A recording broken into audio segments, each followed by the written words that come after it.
nosso pregador desta manhã, né? Nosso querido pastor Lucas. Ele é associado departamental de jovens, né? Junto com o pastor Danilo lá na associação. Estamos felizes com sua presença. E 2 vezes não deu certo, mas a terceira, em nome de Jesus, deu certo, né? Para a honra e glória de Deus.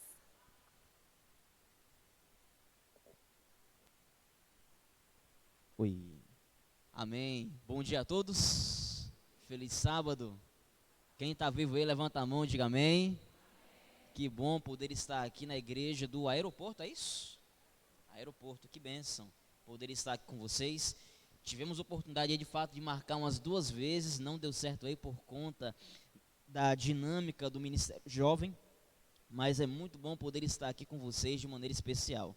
Como a nossa amiga falou, nós cuidamos aí como associado do Ministério Jovem para toda a região do Ceará. Especificamente, estamos cuidando aí das pastas de MDA, Desbravadores e Aventureiros. Falando nisso, aqui tem clube de desbravadores?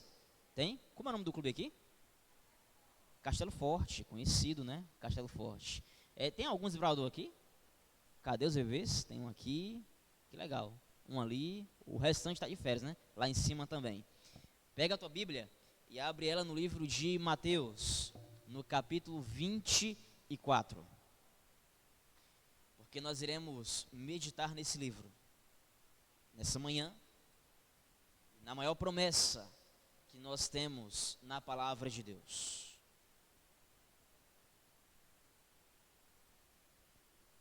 Já chegamos ao final do ano. E estamos todos vivos, pela graça de Deus, né? Tá uma confusão aí, quem vai tomar a vacina, quem não vai. Meu patrão, eu só não quero é morrer. Se você tá na dúvida ainda, tomara que a vacina seja válida, né? Vamos orar? Oremos. Maravilhoso Deus. Iremos abrir tua palavra agora. E nós queremos ouvir a tua voz. Sabemos que todo o cenário está montado, dizendo uma coisa: o Senhor Jesus está voltando. E queremos estar preparados para aquele grande dia. Nos abençoa de maneira especial. Nos transforma. Nós te oramos em nome de Jesus. Amém. Mateus, capítulo 24. A partir do verso 3, ele fala assim, ó. Ele fala assim: no Monte das Oliveiras achava-se Jesus assentado quando se aproximaram dele os discípulos, em particular, e lhe pediram: dize-nos quando sucederão essas coisas, e que sinal haverá da tua vinda e da consumação do... Eu tenho aqui 2 perguntas, eu queria fazer uma correção teológica com vocês. É porque quando nós vamos dar estudo bíblico, e geralmente no corpo dos estudos bíblicos que nós damos, tem ali o estudo que fala do novo céu, de uma nova terra, tem um estudo que fala da volta de Jesus. E nesse estudo, nós trabalhamos os sinais que antecedem a volta de Jesus. E quais são os sinais que antecedem a volta dele? Quais são? Tem algum crente aqui nesse lugar, pelo amor de Deus? Guerras, rumores de guerras. O que mais? Fomes. Oi? Falsos profetas, falsos cristos. Seca, pandemia, epidemia, né? Essas coisas aí. Agora deixa eu fazer uma pergunta. Desde quando existe fome no mundo? Desde muito tempo, né? Desde quando Jesus falou que iria ter, já tinha. E já se passaram 2000 anos e ele ainda não voltou. Eu tenho aqui 2 perguntas e essa correção que eu queria fazer com vocês, teológica, na Bíblia. Primeira pergunta: os 12 discípulos se aproximam e perguntam a ele: dize-nos quando sucederão estas coisas. E estas coisas está no plural. E depois eles perguntam, segunda perguntinha, e é nessa pergunta que eu quero me deter. E eles perguntam: e que sinal haverá da tua vinda e da consumação do século. E o sinal que eles perguntam é um só, está no singular. Querem ver? Aí quando ele fala assim, ó, eles falam assim, ó, dize-nos quando sucederão essas coisas. Aí Jesus começa a desenhar um quadro profético, escatológico, que antecedem a sua vinda. Ele fala ali, haverão guerras, rumores de guerras, haverão terremotos, haverão falsos cristos, falsos profetas. Ele fala assim, ó, vede que não vos enganeis. Ele fala também que tudo isso seria apenas o princípio e está só começando. E o curioso é que ele vai desenhando ali vários sinais que antecedem a sua vinda. E ele ainda não voltou. A pergunta é, e o sinal? Porque o curioso é que quando Jesus fala ali de vários sinais, e não há nenhum problema em você falar que esses são os sinais que antecedem a volta de Jesus, tá? Porque são mesmo. O problema é, essa resposta de Jesus não é a resposta da segunda pergunta, o sinal. A resposta da segunda pergunta, daqui a pouco ele vai mostrar na Bíblia, eu vou ler para você. Mas essa resposta que ele deu é a resposta para a primeira pergunta, essas coisas, os eventos finais. Tem até um livro aí de uma senhora chamada Ellen White, não sei nem se você crê nela ainda. Vocês creem em Ellen White? Já leram algum livro dela, pelo amor de Deus? Quem não leu, leia, viu? Para provar que crê. Agora, a pergunta é, e o sinal? Que sinal é esse que Jesus teria que mostrar para os discípulos? Deixa eu fazer uma pergunta para vocês. Alguém aqui já passou por alguma despedida na vida? Já? Alguém aqui já perdeu alguém na vida? Levanta a mão aí para me ver. Perder alguém é ruim, não é? É muito ruim, na verdade. É péssimo. A dor do luto é a pior dor que existe. É na dor do luto que você, que não tem depressão, você bate na porta da depressão e volta.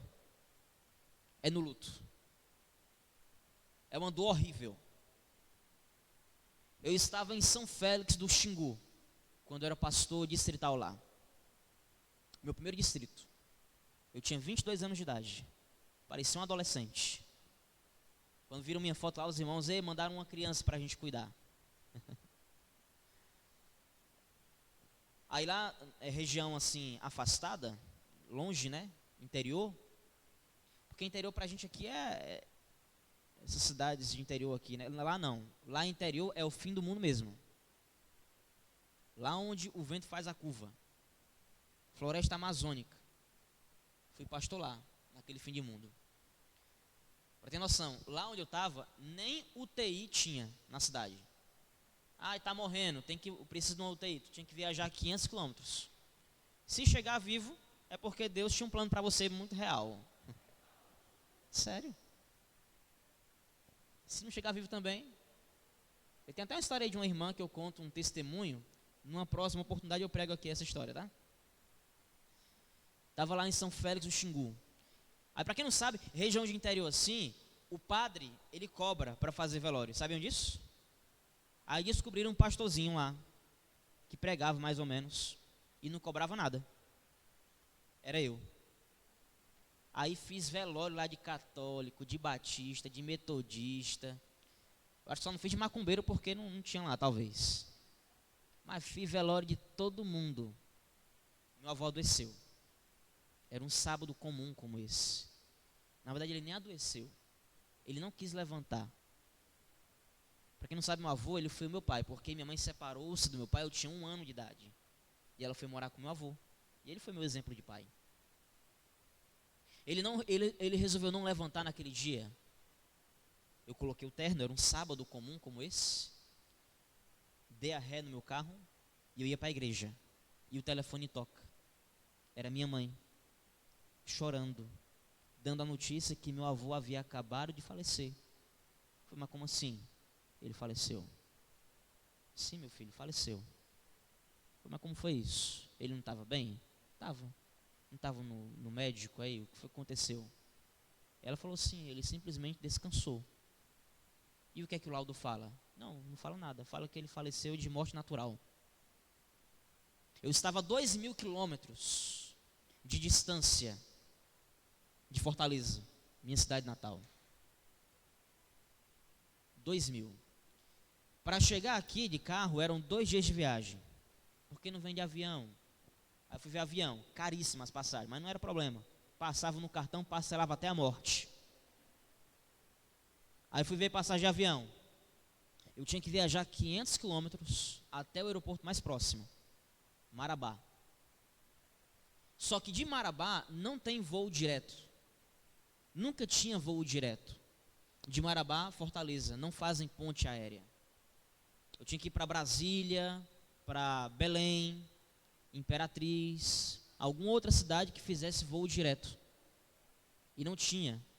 De Marabá, eu vinha uma passagem para outro lugar e do outro lugar para Fortaleza. Resumindo, até de avião eu demoraria 2 dias para chegar.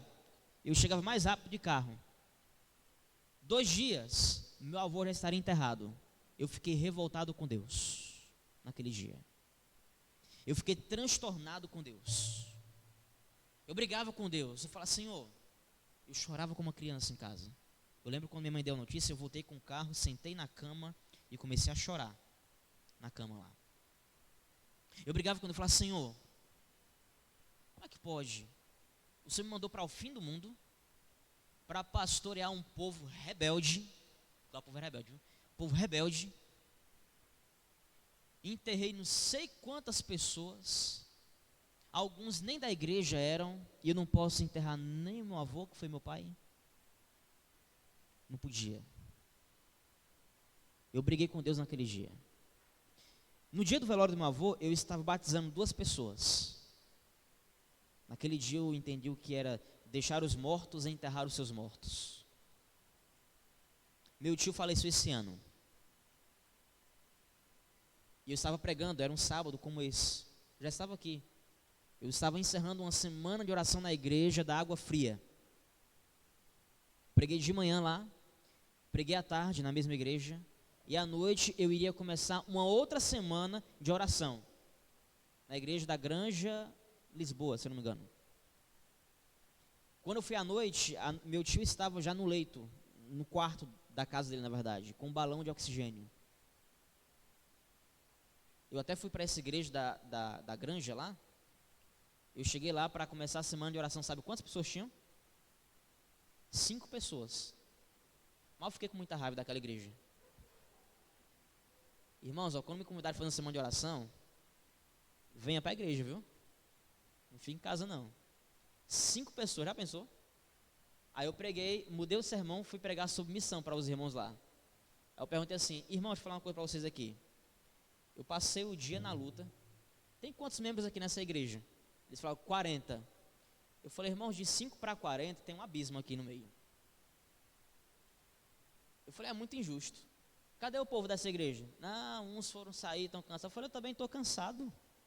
Estou pregando desde manhã. Estou gastando dinheiro do Senhor.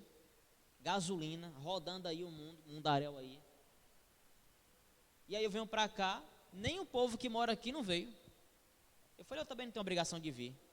E eu queria estar com o meu tio, que está lá no leito, morre não morre, irmão de minha mãe, e minha família está toda lá, e só eu estou aqui.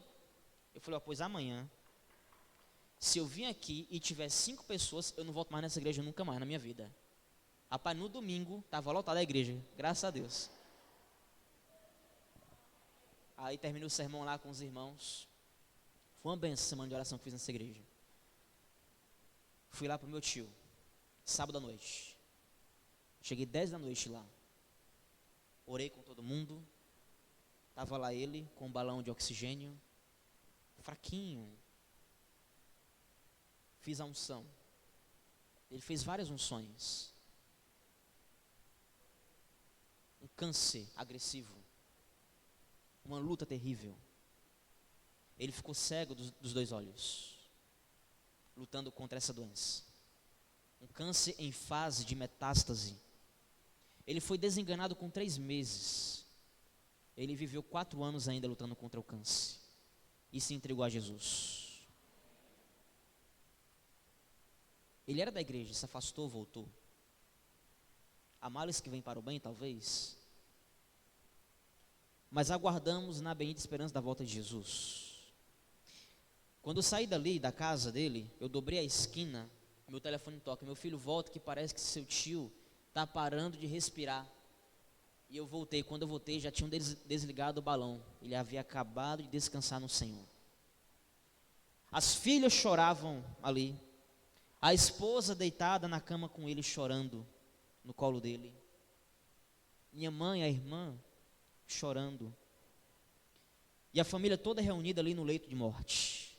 Eu nunca tinha visto isso. Posso lhe falar uma coisa? A despedida é dolorosa. Ela é intensa. Mas mais intenso que a dor da despedida é a alegria do reencontro.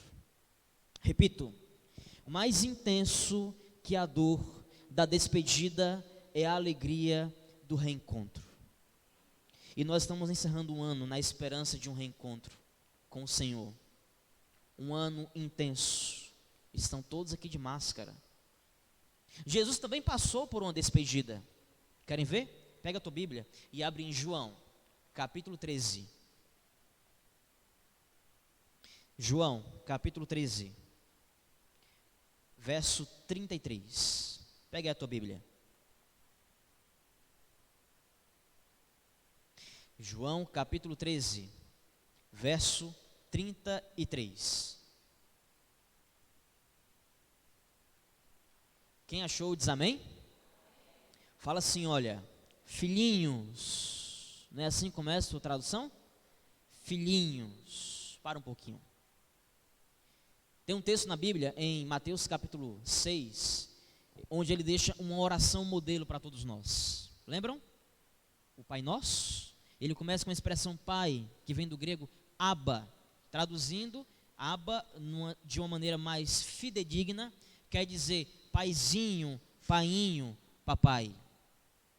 Vocês sabem que Jesus, ele faz a ponte entre nós e Deus, não é?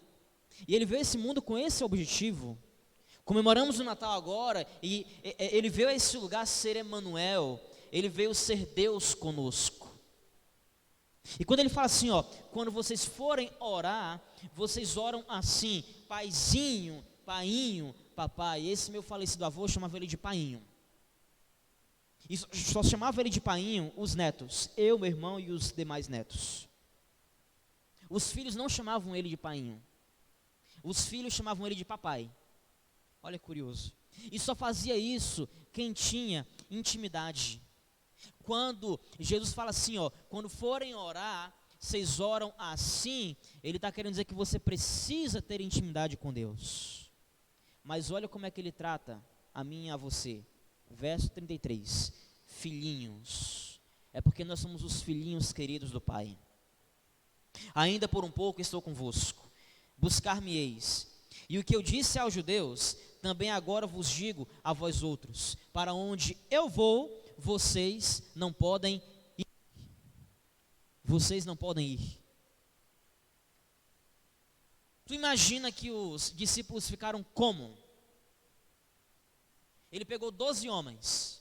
A Bíblia fala que ele veio para os que eram os seus, e os seus não o receberam. Não é assim? Quem eram os seus? Os judeus. Ah, porque os judeus são incrédulos. Será? Será que nós não tomaríamos a mesma atitude dos judeus? Ah, os israelitas eram incrédulos. Os israelitas passaram do mar, ficaram 3 dias no deserto e não acharam água. Imagina 3 dias no deserto sem água, desidratados. Tem desidratação leve, média e grave. Imagina ali numa desidratação grave o pessoal lá desmaiando, os animais morrendo de sede. Tu não iria reclamar não com Deus? Eles reclamavam, é porque tu não estava lá. Judeus não aceitaram Jesus. E a profecia falava, ele vai nascer de uma mulher virgem. Pois a mulher virgem engravidou. Como era o nome dela? Maria. Mas se fosse nessa igreja, Maria grávida, antes do casamento. Mas eu sou virgem. Tu iria falar o quê? Aí mente, viu? Maria é danada. Reúne a comissão, patrão. Discipline Maria. E eu não ia disciplinar Maria. Mas é filho de Deus. Maria, sai da igreja. Você é uma blasfema. Nem entre aqui. Corta ela do livro da igreja. Maria vai fundar outra igreja para você. Aqui não é lugar para você. É doida. Não é louca? Estou grávida do filho de Deus. Ninguém acreditou. Você acreditaria? Se você estivesse naquele tempo? Se você fosse judeu? Os judeus não receberam. Tinha um motivo deles. Tinha uma crença deles. Não o receberam. Imagina o desafio, vir aqui a esse lugar e ser Emanuel. Ele agora muda a história do mundo. Ele convida 12 homens, 12 discípulos. E através dos 12, ele transforma o mundo inteiro. É tanto que o mundo é dividido em dois momentos. Antes de Cristo e depois de Cristo. João, o filho do trovão. Sabe o que significa isso? Filho do trovão? O menino era ignorante. O menino era bruto. Tem algum irmão bruto aqui na igreja? Tem não, né? Todo mundo aqui é manso e humilde de coração, né? Só a irmã aqui é bruta, é? Ele? Ah, patrão, tá certo. Tenha fé. João era bruto. Eu tenho certeza que você não é mais bruto que João. João estava um dia na praça ali. Estava tocando funk. Aí os samaritanos tudo dançando funk. Sabe o que ele falou? Jesus, manda fogo do céu e mata todo mundo. Resolvido o problema. Imagina João sendo Deus. Nenhum de vocês aqui está vivo. Sabia disso? João, ele fez isso uma vez com os samaritanos. Pedro, já ouviram falar de Pedro? A pedra, bruto. Estava um dia ali numa praça. Aí chegaram os soldados, os policiais, o raio. Aí pegaram um amigo de Pedro, chamado Jesus. Aí Pedro pegou a espada e sapecou no soldado. Ele queria arrancar a cabeça do soldado. Tu acha que era a orelha? Quem é que vai mirar na orelha? Ele queria arrancar a cabeça. O soldado, que era habilidoso, desviou e arrancou o quê? Vocês conhecem essa história que eu contei agora? Conhecem, né? Pedro, bruto, ignorante. Sabe quem era João e quem era Pedro? João e Pedro eram os homens que a comissão está reunida. Proponha um nome aí para o primeiro ancião. Eu proponho Pedro. Ninguém aqui iria aceitar Pedro. Ninguém aqui iria aceitar João. Jesus pega os piores e transforma nos melhores. Ele pega João e transforma de trovão no discípulo amado. Ele pega Pedro, a pedra, e transforma esse coração de pedra num coração espiritual. E agora são homens comprometidos com o reino eterno. Mas como assim reino eterno? É porque Jesus havia prometido um reino eterno. Agora Jesus vem e fala assim: filhinhos, ainda por um pouco estou convosco. Me busquem, e para onde eu vou, vocês não podem ir. Como assim? E o reino eterno? Como assim, Jesus? O Senhor vai para um lugar que a gente não pode ir? Que lugar é esse? E para onde Jesus iria? Ele iria ser assunto aos céus. A pergunta é: Jesus estava se despedindo. Tu acha que os discípulos ficaram como? Tristes. A despedida nunca é legal. A despedida é intensa. Mas lembra o que eu falei? Mais intenso que a dor da despedida é a alegria do reencontro. Jesus agora, ele vem com a maior promessa que nós temos na Bíblia Sagrada. A Bíblia tem pelo menos 3.575 promessas. Das mais de 3.500 promessas, 2.500 falam sobre a volta de Jesus. Querem ver? Ele vem agora com a maior promessa, mas não é só a maior promessa, é também o maior consolo, porque lemos no capítulo 13 e no capítulo 14, agora ele completa essa promessa. Ele fala assim, ó, abre aí capítulo 14 de João, verso 1. Ele fala assim, ó, quem achou diz amém? Você conhece, não se turbe o vosso, credes em Deus, mas crede também em mim. Na casa de meu pai há muitas moradas, se assim não fora, eu vou-lhe teria dito, pois vou preparar-vos lugar. E quando eu for e vos preparar lugar, eu voltarei e vos recebereis para mim mesmo, para que onde eu estiver, estejais vós também. Ouviu um amém? Amém. Ele entra agora com essa promessa e o maior consolo que encontramos na Bíblia. Ele consola os discípulos falando assim, ei, vocês estão com um coração triste, vocês estão com um coração contrito, luto, ou estão com um coração turbado. Então não se turbe o vosso coração. Creiam em Deus, mas também creiam em mim. Porque na casa de meu pai há muitas moradas. Se não fosse assim, eu vou-lhe teria dito. E eu vou preparar um lugar para vocês. E quando eu for preparar lugar, eu vou voltar. E vou levar todos vocês para mim mesmo. Para que onde eu estiver, estejais vós também. O que era tristeza virou um misto de tristeza e ao mesmo tempo de alegria, de uma promessa, de um consolo. A pergunta é, e o sinal? Qual é o sinal? Porque os mesmos que estavam tristes, eles queriam saber agora, qual o sinal? Senhor, fala pelo menos um sinal para a gente aí. Saber quando vai ser esse dia, esse momento. Qual o sinal que antecede a tua volta? Jesus havia acabado de falar as coisas que iriam suceder, os eventos.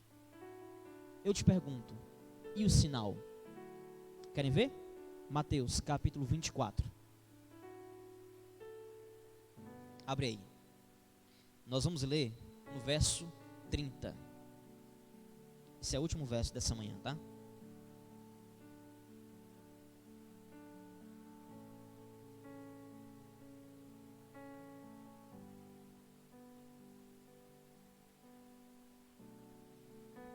Jesus vai dar aqui exatamente a resposta do sinal que eles queriam saber.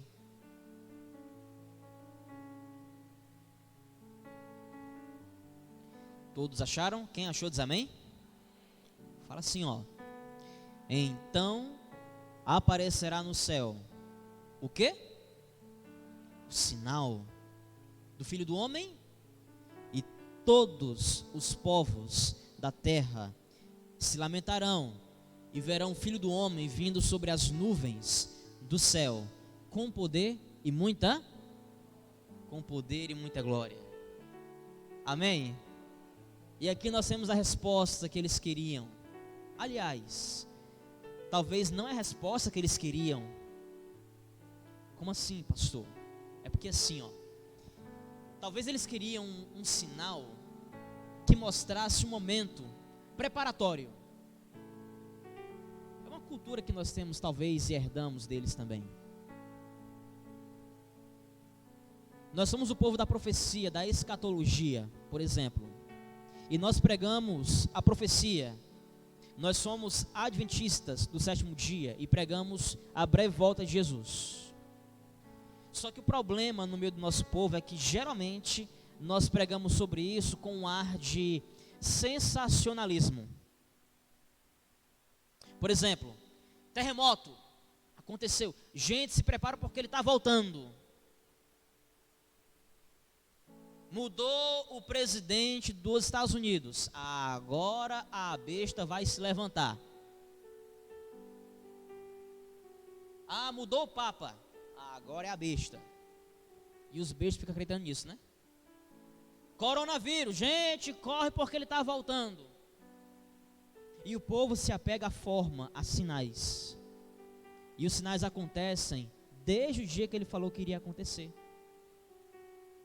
Já se passaram 2020 anos e ele ainda não voltou. E nós nos apegamos a essas formas de maneira sensacionalista. Eles perguntam, e o sinal? E ele fala, então, respondendo agora, aparecerá no céu o sinal. A Bíblia fala que é do tamanho da metade da mão de um homem. Uma mão fechada assim, ó. Aparecerá no céu o sinal do Filho do Homem. O curioso é que ela usa a expressão filho do homem, Adão.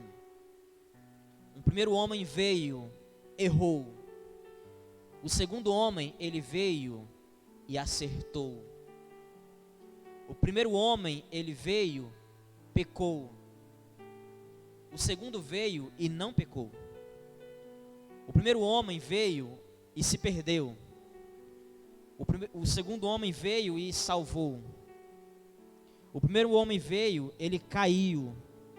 O segundo homem veio e levantou.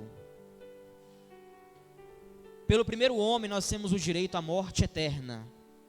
Pelo segundo homem nós temos o direito à vida eterna. E ele vai voltar. A Bíblia fala que vai ser como quando vocês ouvirem falar de paz e prosperidade em Tessalonicenses. Eis que vos sobrevirá repentina destruição, como vem as dores de parto. Uma pergunta só. O mundo prega a paz, sim ou não? Prega, né? Por exemplo, na semana que vem agora, que vamos entrar, muitos irão se vestir de branco. Talvez não na orla, mas nas suas casas ali. Branco simboliza o quê? Paz. Se fosse na orla, champanhe estourando, tal, aí as pessoas iriam cumprimentar umas às outras. Eu lhe desejo paz. E o que mais? Prosperidade. Por exemplo, tem um prêmio chamado Prêmio Nobel da Paz. Quantos aqui são mães? Quem aqui é mãe? Levanta a mão as mamães. Das mães que estão aqui, quantas tiveram parto normal? Fica uma levantada aí. A senhora tem parto normal, né, irmã? Quem são seus filhos? Os dois aí? Que bênção, viu? Os dois foram normal? Foram? Eu vou usar essa irmã aqui como exemplo. Eu não sou mãe, viu? Mas eu acho que eu sei mais ou menos como é que é. A senhora estava em casa, na hora que sentiu? Sentiu o quê? Dor, contração, né? Que chama. Aí essas dores, elas vão aumentando. Aí você pensou, vai nascer. A mais velha é ela? Ele é o mais velho? Pronto, vai nascer o menino. Ainda bem que a cabeça é pequena, né, dele? A dela já é um pouquinho mais. Aí correu para o hospital. Como é o nome dele? Gabriel? Gabriel vai nascer. Correram para o hospital. A mamãe. E a contração vai só aumentando, não é isso? As dores. Tu chega no hospital, tu ouve logo um grito. Uma mulher gritando lá no fundo do corredor. Ah! Aí tu pensa, pronto, eu vou morrer também aqui nesse lugar. Não sei pra quê, né? A senhora não gritou não, né? Tá certo. Mas tinha gente gritando lá? Tô falando que tinha. Chegou no hospital, aí a enfermeira fica ali acompanhando, tá lá o médico, não sei, maternidade. Aí de repente ela vai pedindo para a senhora respirar mais fundo ali, tal, respira fundo, força, tal, e você coloca e vai aumentando a contração, até que o menino nasce. E o menino nasce depois de muita contração e elas vão aumentando e vão se intensificando ainda mais, não é assim? A Bíblia fala assim, ó: quando ouvirem falar de paz e prosperidade, paz e segurança, eis que vos sobrevirá repentina destruição, como vem as dores de parto. O mundo prega paz e o mundo está em contração. Sabe o que é isso? O menino vai nascer daqui a pouco de novo. daqui a pouco o menino vai surgir. O nome dele? Jesus. Emanuel, Deus conosco. O maravilhoso conselheiro, o príncipe da paz, aquele que é, que era, que há de vir, o todo-poderoso, o nosso Jesus está voltando, está muito perto. Eu não posso me apegar a sinais, porque eu tenho que me apegar a uma única coisa, e essa coisa que eu tenho que me apegar é a promessa. Ele não prometeu que vai voltar? Então creia, Ele vai voltar, e se prepare, porque Ele está voltando em nome de Jesus. Estamos encerrando o ano, e que nós possamos encerrar este ano, encravando essa promessa no coração, na certeza de que estaremos preparados para esse grande momento. E quando Ele voltar vai ser o maior acontecimento do universo. Só para encerrar, naquele dia nós teremos 3 surpresas. Sabe qual a primeira surpresa que nós vamos ter naquele dia? Primeira surpresa: quem você imaginava que iria estar lá, não vai estar. Sabe aquele irmão que fala assim: aquele homem é um homem de Deus, aquela irmã é uma irmã de Deus, não conseguiu entrar. Como assim? Só ela e Deus sabem, e você vai saber também no dia do julgamento. Segunda surpresa: aquela pessoa que você imaginava que nunca iria entrar no céu, vai entrar. Como assim também? Sabe aquela irmã que posta só besteira no Instagram? Fala assim: essa irmã aqui do inferno para baixo, não tem mais lugar para ela não. Entrou no céu. Aí tu pergunta: mas como que ela entrou? A graça de Deus basta. Ela se converteu e entrou lá naquele lugar. E a terceira surpresa que nós vamos ter naquele dia, sabe qual é? Você vai entrar naquele lugar. Essa é a maior surpresa de todas. Sabe por que a surpresa? Porque você não merece entrar no céu. Vocês não poderiam entrar lá. Vocês não mereciam estar lá. Mas vocês vão estar.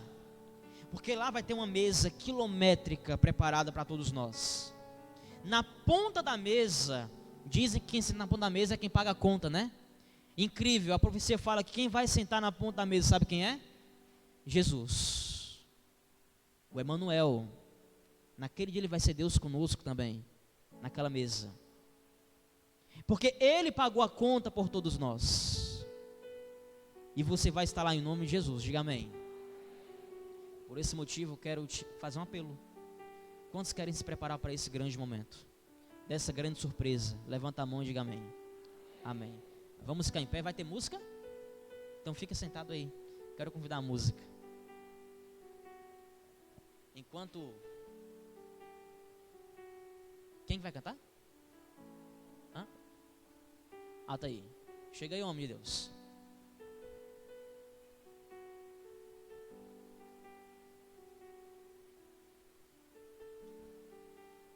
Enquanto ele canta essa música, eu gostaria que você refletisse na letra desse hino. E se é o teu desejo de se preparar para esse momento, o maior momento das nossas vidas, você se coloca em pé do seu lugar.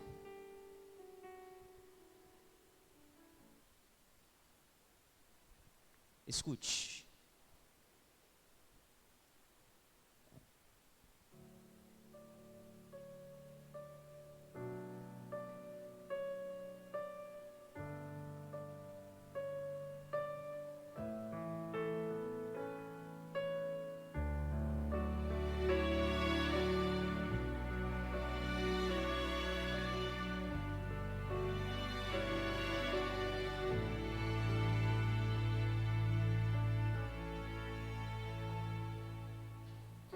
Eu vejo um mundo carente de esperança. Eu vejo a vida perdendo seu valor. Um mundo em que a maldade e o terror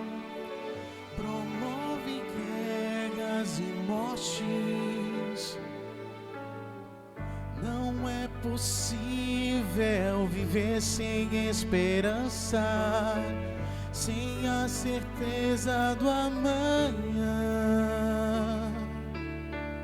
Mas sei que à frente desta guerra existe um rei, e ele já venceu na cruz. Escuta aí, ó. Eu sei que em breve verei meu Salvador vindo das nuvens me encontrar. E a esperança que um dia eu sonhei vai estar sorrindo para mim. Você crê nisso?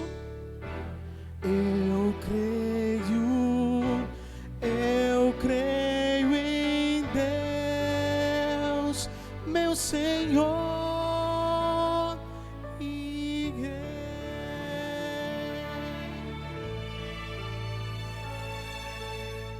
A cada dia o mal se multiplica, mostrando ao mundo que o fim já começou. A dor, a fome, a angústia e o sofrer revela a imagem do pecado. Mas o amor de meu Deus é esperança de um majestoso alvorecer, e traz a paz e a certeza do amanhã. Um novo sol irá nascer.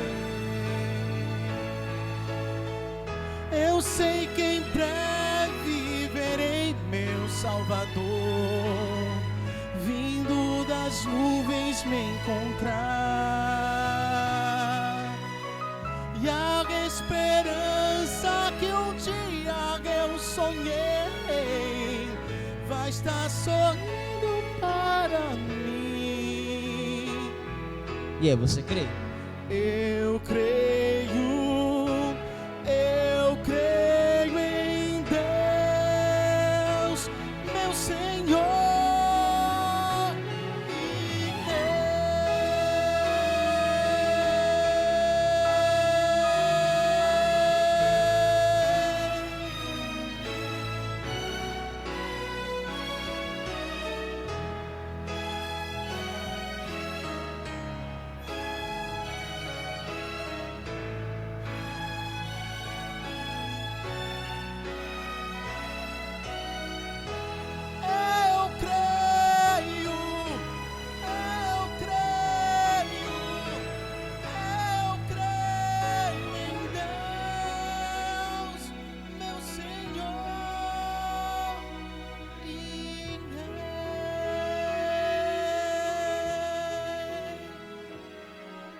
Amém. Maravilhoso Deus. Nós cremos que o Senhor está voltando a esse lugar. Nós sabemos que está bem perto. Nosso planeta já está em contração. É o menino que está nascendo de novo. É o Deus que se fará Emanuel conosco. É o Deus que é, que era e que há de vir, o Todo-Poderoso, o nosso Senhor Jesus. Queremos estar prontos para aquele grande dia. Por isso, habilita-nos para o teu reino e nos prepara. Nós te oramos em nome de Jesus. Amém. E amigo, que o Senhor te abençoe e te guarde, que o Senhor faça resplandecer o teu rosto sobre ti e tenha misericórdia de ti, que o Senhor sobre ti levante o teu rosto e te dê a paz, e que esta bênção se perdure na tua vida e na vida de tua família, de geração em geração, até 1000 gerações e até a volta de Jesus. Maranata, tamo junto, até a próxima.